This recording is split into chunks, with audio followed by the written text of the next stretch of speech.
focus on before and after surgery. So pretty much, I've put every food group in order of importance. So after surgery, protein is going to be most important. It's going to be the food group you're going to want to focus on the most because you're not going to be eating very much. So we want to make sure every bite you get is nutritious. So you can see that I want you to get 70 grams of protein in a day. After surgery, it needs to be about 50 to 75% of each meal. But right after surgery, for the first couple of months, it's going to be about 100%. Then when you start to incorporate another food group, I want it to be non-starchy vegetables. So all of this list here is going to be real important for you. The next thing will be fruits, then your natural fats and whatnot, and the last thing will be starches.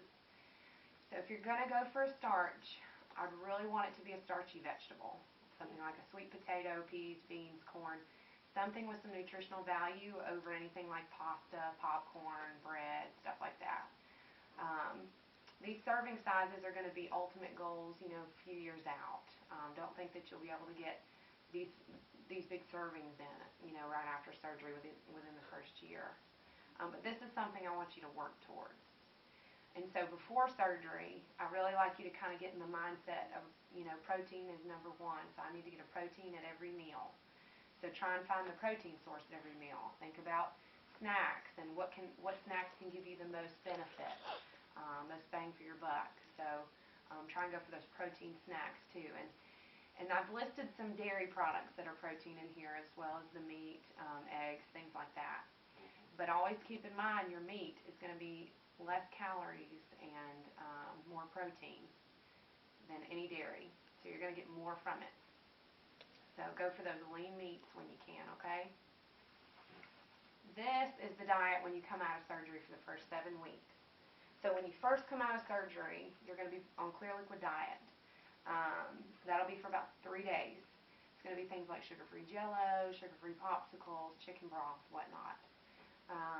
Then once you hit day 3, if you're not feeling nauseous at all, you can go ahead and accelerate up to phase 2, which is going to be your full liquids. So this is going to be your milkier type stuff. Low-carb yogurt, sugar-free pudding, protein shakes are going to come in handy here as well. Now remember I'd mentioned 70 grams of protein is what you were going to be needing every day, but if you're only eating a fourth of a cup or half of a cup, it's going to be tough to get it in there at first. So we want you to have a protein shake on hand until you can start eating your full 70 grams again. Then once you stay here until the end of week 2, you'll go ahead and move up to phase 3. It's the 3rd week through the 6th week. That's going to be your soft diet, so it's going to be really mushy stuff. It's going to be your eggs, cottage cheese, blended and pureed meats. Your meats are going to have to be blended for those 3 weeks. And refried beans as long as they're not from a Mexican restaurant. Try to make them from home or something like that and check the fat content. Mexican restaurants put a lot of lard and fat and whatnot in their beans to make them taste real good, and that could cause some dumping syndrome. Phase 4, which is the 7th week, we want you to start introducing solid foods. Try 1 to 2 new foods a day, kind of see how it tolerates with you, okay? And then, so if you're accelerating up to a phase and you get nauseous, you can always come back to your previous phase. But if you're stuck in phase 1 or phase 2 for more than 2 weeks, you need to let us know so we can get protein in you and figure out what's going on and causing that nausea. This page, I just put some sample diets for each phase here. I put some good tips about each phase, when to start your vitamins, things like that. How much protein you should try and get in every day. A lot of good information. Now these are just tips to remember. This was a lot of stuff I was saying that wasn't written down, so everyone was asking me to write them down. So things like don't drink while you're eating your meals, like 30 minutes before, 30 minutes after. The reason for that is because we don't want the water and the liquids to pull the food into the intestine too quickly. And we also don't want you to fill up on water when you're actually hungry. We want you to get that nutrition in. A lot of good things like how we don't recommend caffeine and carbonation and why that is after surgery. Try not to watch TV or do things that will distract you while you're eating because we want you to pay attention to your satiety level. We don't want you to get too full and regurgitate from that and whatnot. So these are good behavior modification techniques to start working on to kind of get you in the mindset. Try not to go to the grocery store hungry. Make sure you have a list when you go. Try not to be distracted while eating. Just different things like that. Don't stand next to the food table when you're at a party. Things like that. Alright. Now this is a hunger scale packet. So this is kind of one of those things where we want you to think about your hunger and rate it. If you rate it on a scale of 1 to 7, you're more apt to think about how hungry you are. Where did it come from? Did I see a commercial? Was I triggered by that? Or did I smell the steakhouse? Or am I really hungry? Or am I just thirsty? Try having a drink of water. If you go for a snack, try half the snack and wait it out and see if that did the trick. Things like that. So it gives some good tips on ways to kind of confront that. This packet talks about where your cravings come from, what makes you crave something sweet, what makes you crave something salty. It also talks about stress eating. So if you were the type that were to be really stressed and go for food, we really want you to have safe outlets for stress. So there are some good ideas back here on what you can do, hobbies, ways to relieve stress, because we really want you to have a safe out for after surgery. Now this talks about emotional issues that come with bariatric surgery, whether they're, great emotions that come with the surgery like smaller sizes, less health issues, things like that. There are also some struggles that people go through. A lot of people that have always had food as a comfort, not having that food there is a big change for them. Or not having some of your favorite things anymore because it may cause dumping syndrome, or trying to kick the soda and caffeine carbonation addiction is one of those things as well that people kind of struggle with. So we just want you to be aware of everything that comes with surgery, all the emotions you may experience, things like that. Now this is my most important packet. This talks more in depth about dumping syndrome and what exactly that is. This occurs more so in the bypass than it does with the sleeve. So dumping syndrome is more of a syndrome where you experience nausea, vomiting, diarrhea, upset stomach, cramps, chills, things like that. The sleeve kind of experiences more of nausea, maybe some vomiting, depending on how potent that food was with sugar and whatnot. But a lot of these foods on this list here will cause those things. They're usually the high sugar, high fat, deep fried things, or sometimes extremely carby things, like granola. But now if you look on here, yogurt is on here, Jell-O is on here, pudding is on here, and we just talked about those being some foods that will be okay after surgery. Well, those things are going to need to be low-carb yogurt, sugar-free Jell-O, sugar-free pudding, sugar-free popsicles. Now, if you go for sugar-free cookies, that won't help you because cookies are still very carby and not a lot of nutrition to them. So you just got to be careful about what you're choosing there. These are pretty much the only ones that can be adjusted in that way.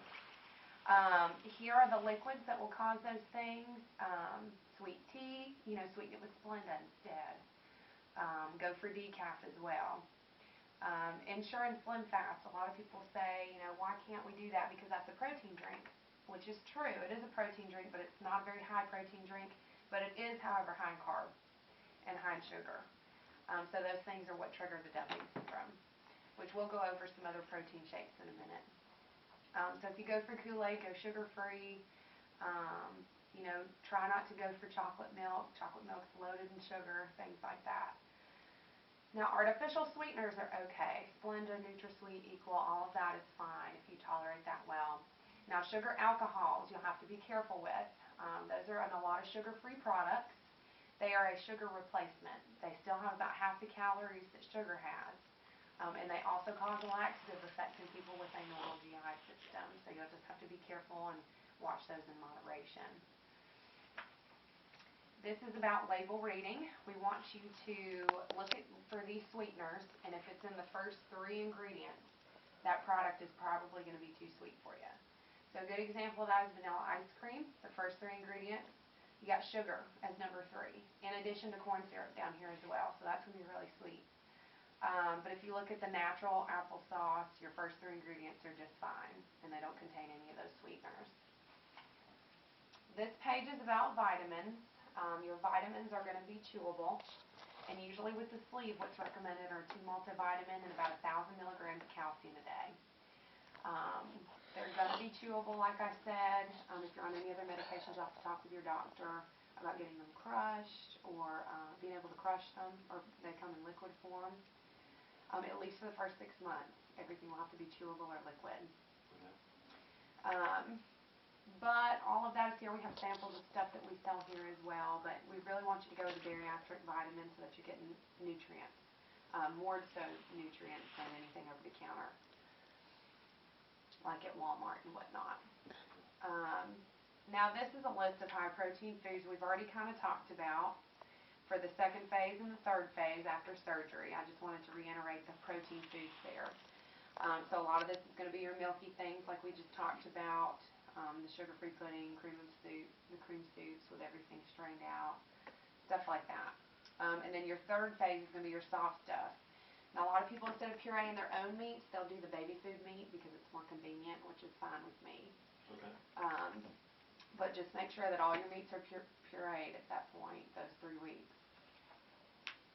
Now this is your protein supplements page. So this is going to be pretty important for you for the first couple months for sure, because we want to make sure you're hitting that 70 grams of protein every day. And the best way to do that, since you won't be able to eat very much, is to drink it. We just want you to find a shake that is less than 5 grams of sugar in a serving so that it doesn't trigger dumping syndrome, and has at least 17 to 20 grams of protein, so it's like eating a big old piece of meat. What we carry here is the Undri. It's the medical quality protein. It's really high protein, low carb, and it's one of the best ones we've found so far. But anything on this list is fine, any kind of whey, any of these brands, or anything that you happen to find on your own, as long as it meets these criteria here.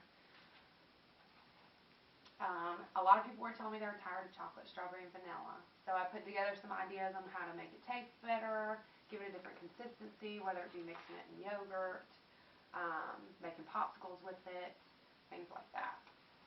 And there's also recipes. These are instructions on how to puree your food for the soft diet stage when you get the meats.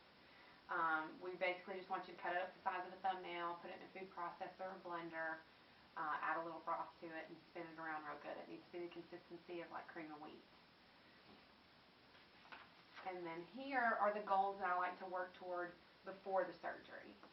So I just want you to start reducing the sugar in your diet, choosing lower fat foods and leaner meats over fried foods, getting 3 well-balanced meals a day, beginning some sort of exercise routine, starting at 1 day a week just to get the habit of knowing you've got something that you got to do every week, avoiding carbonated and sweetened beverages, increase your water, vegetable, and complex carb intake. So that's kind of where I try to start with my goals, is I look at how you normally do with your food and your diet every day, and then we try to adjust from there. And the exercise that you do daily, how much water you get in, things like that. Okay. So based on that, I can go over goals. All right.